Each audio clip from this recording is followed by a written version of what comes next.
Hello friends, मैं हूं सन्मय प्रकाश और आप देख रहे हैं यूट्यूब चैनल सरकारी जॉब न्यूज़। सबसे पहले इंपॉर्टेंट क्वेश्चन देखते हैं क्या क्या है इस वीडियो में। तो प्राइम मिनिस्टर नरेंद्र मोदी ने 15 अगस्त को भाषण के दौरान लाल किले से कौन से 3 गारंटी दी है। राष्ट्रपति ने तीनों सेनाओं और सीएपीएफ के लिए कितने वीरता पुरस्कारों को मंजूरी दी। भारत ने किस अरब देश से पहली बार रुपए में क्रूड ऑयल का पेमेंट किया है। यूरोप का सबसे सक्रिय ज्वालामुखी माउंट एटना किस देश में है जो फिर से फट गया है और चर्चा में ही। सुलभ इंटरनेशनल के संस्थापक, उनका नाम क्या है जिनका निधन हो गया 15 अगस्त को। एशियन चैंपियनशिप ट्रॉफी 2023 जो हॉकी की है, उसका खिताब किस देश ने जीता चौथी बार। एनसीईआरटी ने स्कूलों की किताबों में संशोधन के लिए किसकी अध्यक्षता में समिति बनाई है। नेहरू मेमोरियल म्यूजियम सोसाइटी, उसका नाम बदल चुका था, तो अब केंद्र सरकार ने इसको लागू किया है 15 अगस्त से। तो नया नाम क्या है। Reality show big boss OTT season 2 के विनर कौन है, और भी कई टॉपिक हैं, उन सब पर बात करेंगे दोस्तों। तो शुरू करते हैं। और हाँ, ये इस साल का जनवरी से अगस्त तक का करंट अफेयर्स मैराथन वीडियो है। आपने नहीं देखा है तो देखना जरूर। इस वीडियो के डिस्क्रिप्शन में उसका लिंक अवेलेबल है, PDF भी है, आपके तमाम एग्जामिनेशन में काम आएगा। तो शुरू करते हैं दोस्तों। और पहला एक बेसिक क्वेश्चन लेते हैं, महत्वपूर्ण भी। 15 अगस्त 2023 को देशवासियों ने कौन सा वहाँ स्वतंत्रता दिवस मनाया। कौन सा इंडिपेंडेंस डे।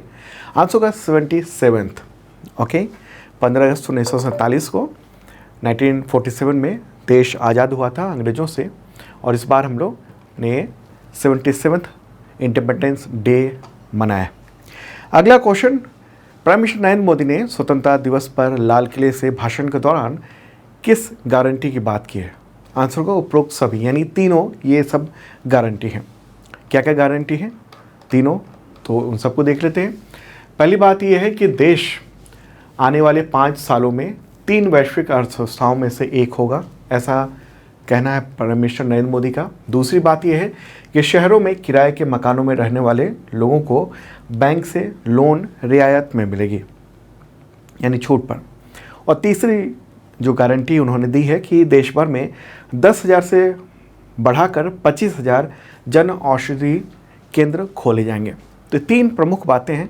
उन्होंने कहा कि हम गारंटी देते हैं कि ये ऐसा होगा आने वाले वक्त में। ठीक है, तो ये महत्वपूर्ण चीज़ें ये रही। ओके, तो लाल किले के प्राचीर से उन्होंने संबोधन किया, भाषण दिया। ये फोटोग्राफ देख रहे हैं आप लाल किले का, वहीं झंडा फहराया उन्होंने 15 अगस्त को। अच्छा, उन्होंने कुछ इम्पॉर्टेंट चीज़ें बताई, जो वैसे तो बहुत सारी पॉलिटिकल चीज़ें थी जिसके मतलब आपके एग्जामिनेशन के पॉइंट ऑफ व्यू से उतना ज़रूरी नहीं है, लेकिन कुछ योजना, कुछ स्कीम, इन सब के बारे में जो चर्चा की है उसके बारे में बता दूँ। एक है विश्वकर्मा योजना। तो उन्होंने कहा कि 17 सितंबर को विश्वकर्मा योजना शुरू की जाएगी, और इस योजना का बजट 13 से 15 हज़ार करोड़ रुपये होगा। सरकार इस योजना के जरिए पारंपरिक कौशल वाले लोगों को मदद पहुंचाएगी, और इसमें सुनार, लोहार, नाई, चर्मकार, ऐसे लोगों को फ़ायदा होगा। मणिपुर में शांति के लिए भी बातें कही उन्होंने। कहा कि शुरू में ही उन्होंने भाषण के दौरान कहा कि मणिपुर में माँ बेटियों के सम्मान के साथ जो खिलवाड़ हुआ है और लोगों की जान गई है, अशांति की खबरें आ रही थी, तो देश जो है वो मणिपुर के साथ है और शांति के प्रयास किए जा रहे हैं।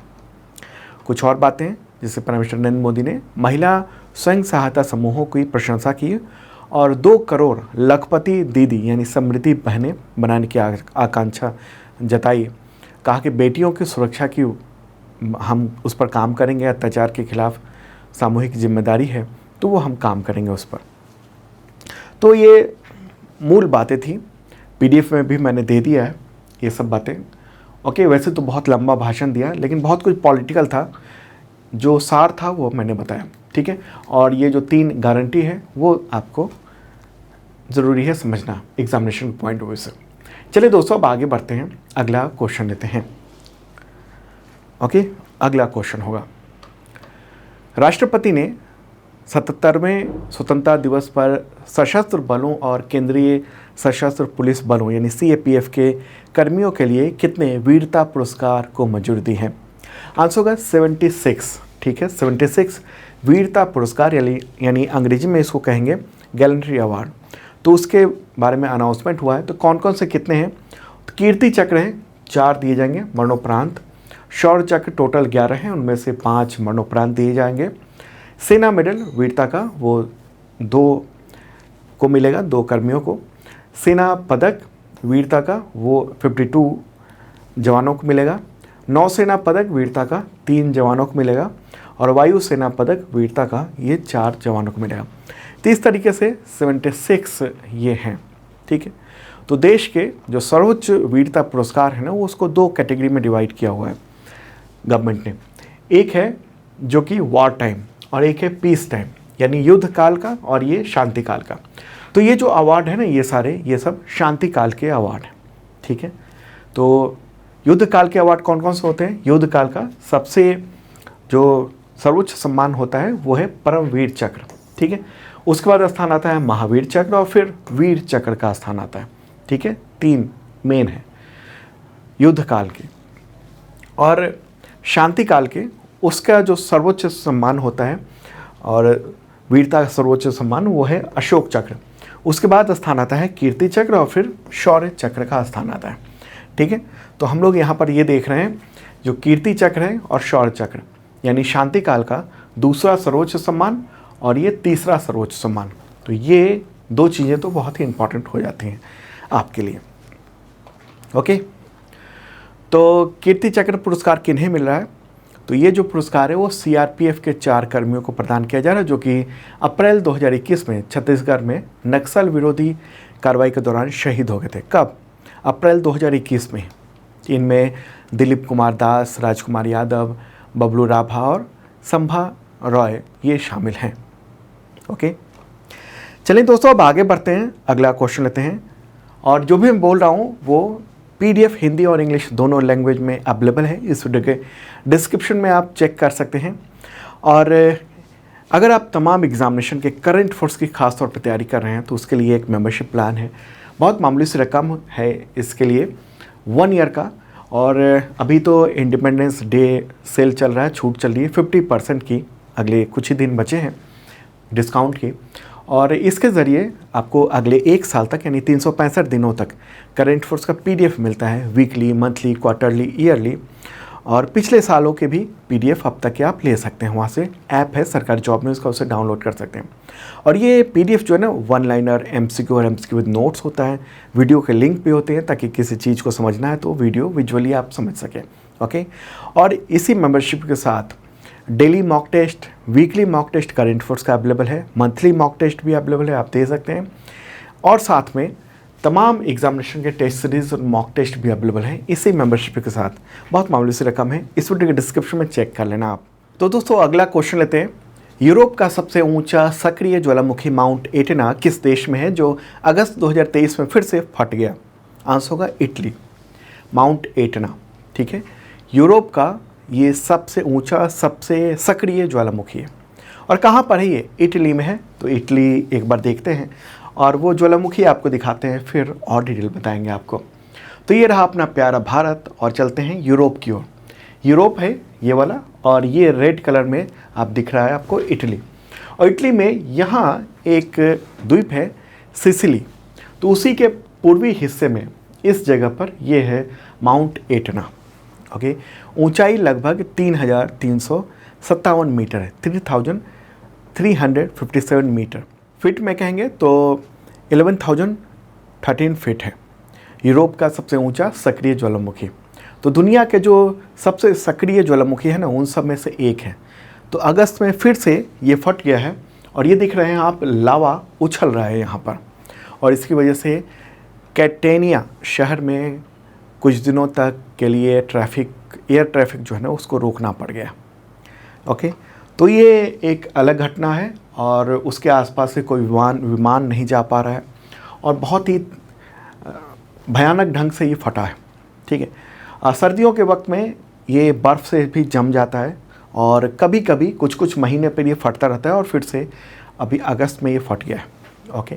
अब सवाल ये है कि ज्वालामुखी क्या है और कैसे फटते हैं, इससे रिलेटेड क्वेश्चन एग्जामिनेशन में पूछे जाते हैं, ठीक है। तो देखिए, ज्वालामुखी विस्फोट के बारे में बात करने से पहले हमको ये जानना ज़रूरी है कि ज्वालामुखी है क्या। देखिए, ज्वालामुखी जो ना पृथ्वी के सतह पर एक उद्घाटन या टूटना है, जो कि मैग्मा जो तरल पदार्थ है जो चट्टानों के नीचे है, पृथ्वी के एकदम नीचे वहाँ चट्टान पिघली हुई अवस्था में है, तो वो उसे रास्ता मिलता है और वो फट पड़ते हैं जिस जगह पे, तो वहाँ ज्वालामुखी होता है। राख, गैस और पिघली हुई चट्टानें वो सब वहाँ से निकलती हैं। दूसरे शब्दों में अगर कहेंगे तो ज्वालामुखी पृथ्वी की सतह पर उपस्थित ऐसे दरार, छिद्र या कहें वेंट होता है जिसके माध्यम से पृथ्वी का जो आंतरिक भाग है वहाँ से लावा, राख, पिघली हुई चट्टानें, गैस ये सब बाहर निकलती हैं। ज्वालामुखी हॉट स्पॉट वो जगह होते हैं जो ऐसे जगह पाए जाते हैं जो पृथ्वी की टेक्टोनिक प्लेटें जो ना आपस में मिलती हैं। तो होता है जहाँ पर टेक्टोनिक प्लेटें मिलती हैं उसके आसपास कुछ छिद्र होता है या कुछ ऐसे होल होते हैं जिसकी वजह से इन मैग्मा को निकलने का रास्ता मिलता है, ठीक है। और अधिकांश क्षेत्र वही टेक्टोनिक प्लेट के आसपास होते हैं। जब टेक्टोनिक प्लेटें आपस में टकराती हैं तो इससे तापमान और दबाव बढ़ता है और इसके बाद मैग्मा बनता चला जाता है और पृथ्वी के सतह के अंदर का जो पिघला हुआ पदार्थ है वो ऊपर निकलता है। अब आप सोच रहे होंगे कि ये टेक्टोनिक प्लेटें आपस में टकराती हैं, क्या मामला है ये देखिए। तो इसको समझिए आप कि लाखों साल पहले ना पृथ्वी जो है वो एक ही जगह सिमटी हुई थी। पृथ्वी का जो स्थलीय क्षेत्र है वो एक ही जगह सिमटा हुआ था और अफ्रीका के क्षेत्र के आसपास था। और बाद में क्या हुआ कि ये बिखर के अलग हुए और ये टेक्टोनिक प्लेटें निकल कर अलग अलग हिस्सों में बढ़ी और ये जैसे ये भारत का जो हिस्सा है ये टकराया इस तरफ, आप देख रहे हैं, ओके। और इसी से हिमालय का निर्माण हुआ। ऐसी ऐसी टक्कर दुनिया में कई जगहों पर हुई हैं और जब दो टेक्टोनिक प्लेटें आपस में टकराती हैं और हमेशा हलचल होती रहती है, जैसे हिमालय तो हमेशा लगातार उठ ही रहा है, ऊपर उठ रहा है, तो हम लोग ये देखेंगे यहाँ तो नहीं लेकिन दूसरी जगहों पर कई जगह वेंट बना हुआ है, छिद्र बना हुआ है, उससे ये ज्वालामुखी ये फट निकलती है, ओके। तो इटली में ये हुआ है इस बार जो देखने को मिला है। इटली के प्राइम मिनिस्टर कौन है आप कमेंट बॉक्स में हमें बताएंगे क्योंकि हमने कई बार आपको बताया हुआ है, ओके। मैं आपको कल के करंट अफेयर्स वीडियो में इसका जवाब दे दूंगा। चलिए अब आगे बढ़ते हैं दोस्तों। अगला क्वेश्चन, किस राज्य के मुख्यमंत्री ने अबुआ आवास योजना की घोषणा की है? आंसर होगा झारखंड। तो 77वें इंडिपेंडेंस डे के मौके पर झारखंड के मुख्यमंत्री हेमंत सोरेन ने इस योजना की घोषणा की और कहा उन्होंने कि 15,000 करोड़ रुपए की योजना है। इसके तहत क्या होगा तो ज़रूरतमंद लोगों को 3 कमरे का घर मिलेगा। इसमें माता पिता के लिए अलग कमरा, बेटे बहू के लिए अलग, बच्चों के लिए अलग कमरा होगा। तो ये योजना है, उसका नाम है अबुआ आवास योजना। झारखंड, उसकी राजधानी है रांची, गवर्नर है CP राधाकृष्णन और मुख्यमंत्री के बारे में पहले बताया मैंने, हेमंत सोरेन। अगला क्वेश्चन लेते हैं, reality show big boss OTT season 2 के विजेता कौन है? आंसर होगा एल्विश यादव, ठीक है। वो एक फेमस यूट्यूबर हैं। बिग बॉस के इतिहास में ऐसे पहले कंटेस्टेंट हैं जिन्होंने वाइल्ड कार्ड एंट्री ली और शो में जीत हासिल की है। और किसको हराया उन्होंने? सेकंड पोजीशन पर कौन रहे? तो अभिषेक मल्हान को हराया उन्होंने। 40 दिन घर में बिताने के बाद वो शो के विनर रहे। 25 लाख रुपए कैश मिला है उनको।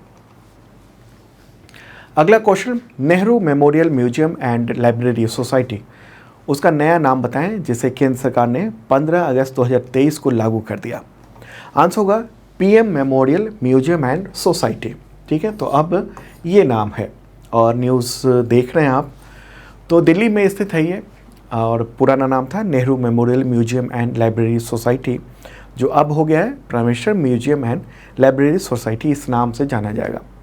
तो हालांकि ये नाम के बारे में 15 जून को ही फैसला हुआ था, लेकिन 15 अगस्त को ये नाम को लागू किया गया है इस जगह को।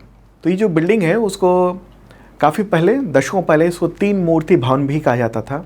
और पंडित जवाहरलाल नेहरू जब इस देश के पहले प्राइम मिनिस्टर बने तो उनका ये आधिकारिक आवास बन गया था। पंडित नेहरू 16 साल तक इस घर में रहे, उन्होंने यहीं पर अंतिम सांस ली थी। बाद में 3 मूर्ति भवन को पंडित नेहरू की याद में उनको समर्पित कर दिया गया था इस बिल्डिंग को, और इसे Pandit Nehru museum and memorial नाम दिया गया था। और यहाँ पर पंडित नेहरू के जीवन से जुड़ी हुई चीज़ें यहाँ पर रखी हुई थी। बाद में यहाँ पर इंदिरा गांधी, राजीव गांधी की यादें भी इसमें रखी गई और फिर दूसरे जो प्रधानमंत्री थे उन सब के बारे में यहाँ पर चीज़ें और उन सब की इन्फॉर्मेशन यहाँ पर रखी है। तो अब ये जो है ना उसको चेंज कर दिया गया है और अब ये नाम बदल गया है इसका PM memorial museum and library society. चलिए दोस्तों अब आगे बढ़ते हैं, अगला क्वेश्चन लेते हैं। भारत ने किस अरब देश को पहली बार रुपए में क्रूड ऑयल का पेमेंट किया है? आंसर होगा यूएई, यूनाइटेड अरब अमीरेट्स। ठीक है, न्यूज़ देख रहे हैं आप द हिंदू के बिजनेस लाइन जो न्यूज़पेपर है उसमें। ओके, तो 14 अगस्त को 10 लाख बैरल तेल इंडिया ने खरीदा, उसका भुगतान रुपए में किया गया। तो इसकी जानकारी इन्फॉर्मेशन यूएई में जो भारतीय दूतावास है उसने दी है और इसमें यह बताया गया है कि लेन देन यूएई की Abu Dhabi national oil company और इंडियन ऑयल कॉरपोरेशन लिमिटेड यानी IOCL उसके बीच में हुआ है। ठीक है, तो एक बार यूएई को भी देख लेते हैं मैप के ज़रिए कहाँ पर है ये। तो ये तो रहा अपना प्यारा भारत और यूएई जो है वो अरब देश है और मिडिल ईस्ट भी कह सकते हैं इस क्षेत्र को, तो वहीं पर है, ये है ओके यूनाइटेड अरब अमीरेट्स। और इसके पड़ोसी देशों की बात करेंगे तो ये सऊदी अरबिया है और इधर ओमान है। ठीक है, तो इंडिया का इसके साथ लोकल करेंसी में यानी इंडिया का जो मुद्रा है इंडिया की रुपया और यूएई की मुद्रा है क्या दिरहम, तो रुपए और दिरहम में ट्रेड शुरू हो गया है। ओके, अच्छा इसके बारे में एग्रीमेंट हुआ था कब? 15 जुलाई को भारत और यूएई के बीच में ये एग्रीमेंट हुआ था। भारतीय प्राइम मिनिस्टर नरेंद्र मोदी और यूएई के राष्ट्रपति जायद अल नाह्यान उनकी मौजूदगी में ये एग्रीमेंट हुआ था दोनों देशों के सेंट्रल बैंकों के बीच में और वो ये था लोकल करेंसी सेटलमेंट एग्रीमेंट हुआ था। ओके, तो अच्छा इससे पहले जो यूएई से इंपोर्ट किया जाता था तेल तो उसका भुगतान इंडिया डॉलर में करता था। अब क्या होगा? अब रुपए और दिरहम में इस्तेमाल होगा और इसको एक तरह से कह सकते हैं डी डॉलराइजेशन, यानी डॉलर का रुतबा धीरे धीरे घट रहा है। जैसे चीन कई देशों के साथ वो अपनी करेंसी में व्यापार कर रहा है, भारत ने कई देशों के साथ रुपए में व्यापार करना शुरू कर दिया। ठीक है, तो लोकल करेंसी में लेन देन से ये होता है कि ट्रांजैक्शन कॉस्ट कम होती है और समय की बचत भी होती है। अब सवाल होगा आपके मन में कि ये पेमेंट कैसे हो रहा है, इसका क्या मतलब है रुपए में और फिर दिरहम में, दोनों में कैसे पेमेंट ये होगा? देखिए दरअसल भारत जो भी सामान यूएई से खरीद रहा है तो उसका अब पेमेंट रुपए में कर रहा है, जबकि यूएई जो सामान इंडिया से खरीद रहा है उसका पेमेंट वो दिरहम में कर रहा है। ठीक है, इंडिया को दिरहम मिला और यूएई को रुपया मिला।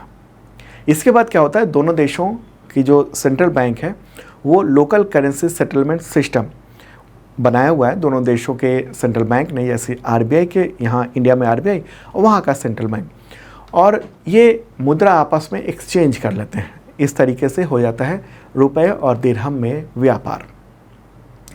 ओके, और इसके लिए जो बैंक है वो एक ख़ास तरह का वोस्टो अकाउंट भी खोलती है। तो यूएई जो है वो एक बड़ा ट्रेड पार्टनर है इंडिया का, 5वां बड़ा देश है जिससे भारत अपनी क्रूड ऑयल की ज़रूरतें पूरी करता है, और दूसरा बड़ा देश है जहां से एलएनजी और एलपीजी वो इंपोर्ट किया जाता है इंडिया के द्वारा। और दोनों देशों के बीच में ऐसे में लोकल करेंसी में जो भुगतान हो रहा है वो भारत के लिए फ़ायदेमंद साबित हो सकता है, हो भी रहा। ठीक है, क्या होता है ना कि डॉलर जो है वो इंडिया को डॉलर का इंतज़ाम करना पड़ता है। तो अगर हम डॉलर में किसी को पेमेंट कर रहे हैं तो पहले तो हम डॉलर अपने बैंक में रिज़र्व रखें। ठीक है, सेंट्रल बैंक में आरबीआई के द्वारा रखा जाए और फिर वो पेमेंट किया जाए। ओके, फिर अगले बार पेमेंट के लिए हमें डॉलर को स्टॉक में रखना होगा, वो सारी दिक्कतें होती हैं। तो यहाँ पर रुपए में व्यापार करने से भारत को बहुत फ़ायदा है। तो यहाँ तो बात हुई क्रूड ऑयल की, लेकिन अगर सवाल हो कि भारत यूएई को क्या क्या एक्सपोर्ट करता है, यानी यूएई इंडिया से क्या क्या सामान मंगवाता है, कई चीज़ें, पेट्रोलियम प्रोडक्ट मतलब जो रिफाइंड चीज़ हैं वो, metal, stone, gems, jewellery, minerals, food item जैसे अनाज, चीनी, फल, सब्जियां, चाय, मांस, seafood, textile, engineering, machinery product, chemicals, ये सब वो इंपोर्ट करता है यूएई इंडिया से। ठीक है, यूएई जो है ना वो भारत का तीसरा सबसे बड़ा व्यापारिक साझेदार भी है। दोनों देशों के बीच में 6 लाख करोड़ रुपए से ज़्यादा का कारोबार है और इसमें यूएई जो है ना वो भारत से 2 लाख करोड़ रुपए का इंपोर्ट करता है, जबकि भारत 4 लाख करोड़ का क्रूड ऑयल, एलएनजी, एलपीजी ये सब इंपोर्ट करता है। भारत जो है घाटे में यूएई के साथ व्यापार में, लेकिन आने वाले वक्त में जिस तरीके से यूएई और इंडिया के बीच में जो पैक्ट है, ट्रेड पैक्ट पर भी साइन हुआ था, तो उससे आने वाले वक्त में ये जो घाटा है वो कम होगा आने वाले वक्त में। ठीक है, तो यूएई, उसकी राजधानी क्या है? Abu Dhabi. राष्ट्रपति हैं वहाँ के मोहम्मद बिन जायद अल नाहयान और प्राइम मिनिस्टर हैं मोहम्मद बिन राशिद अल मखदूम। ठीक है, तो महत्वपूर्ण टॉपिक था इसलिए थोड़ा सा डिटेल में समझाया मैंने। कैसा लगा कमेंट बॉक्स में आप बता सकते हैं और पसंद आ रहा हो तो लाइक बटन दबाएंगे आप। अगला क्वेश्चन लेते हैं, इंपॉर्टेंट है ये भी। सुलभ इंटरनेशनल के संस्थापक का नाम बताएं जिनका निधन 15 अगस्त 2023 को हो गया। क्या नाम है उनका? आंसर होगा बिंदेश्वर पाठक। क्या नाम है? बिंदेश्वर पाठक। मूलतः वो बिहार के वैशाली के रहने वाले थे, 80 साल के थे। 2003 में उनको पद्म भूषण अवार्ड मिल चुका था। उन्होंने 1970 में सुलभ इंटरनेशनल की स्थापना की थी, नागरिकों को स्वच्छ शौचालय की सुविधा देने की पहल की थी और देश भर में सुलभ इंटरनेशनल के करीब 8,500 शौचालय और स्नानागार हैं।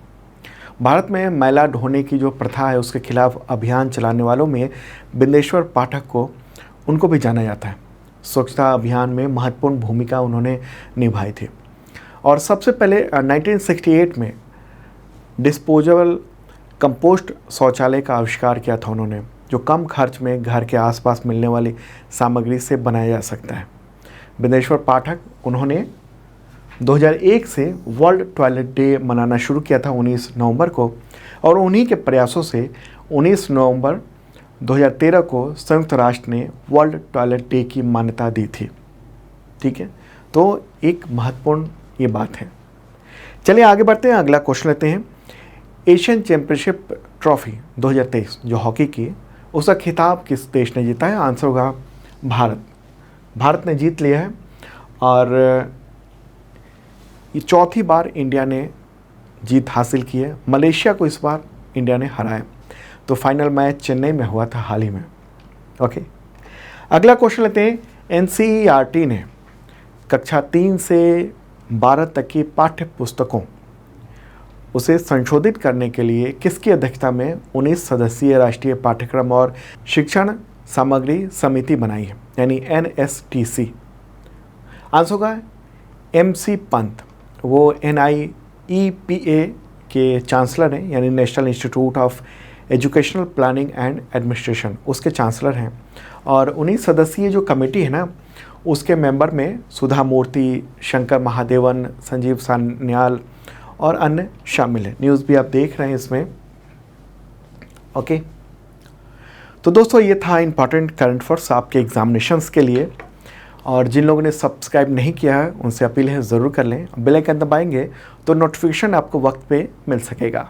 अब मिलेंगे कल ताज़ा तरीन करंट अफेयर्स के कंटेंट के साथ। Okay, bye.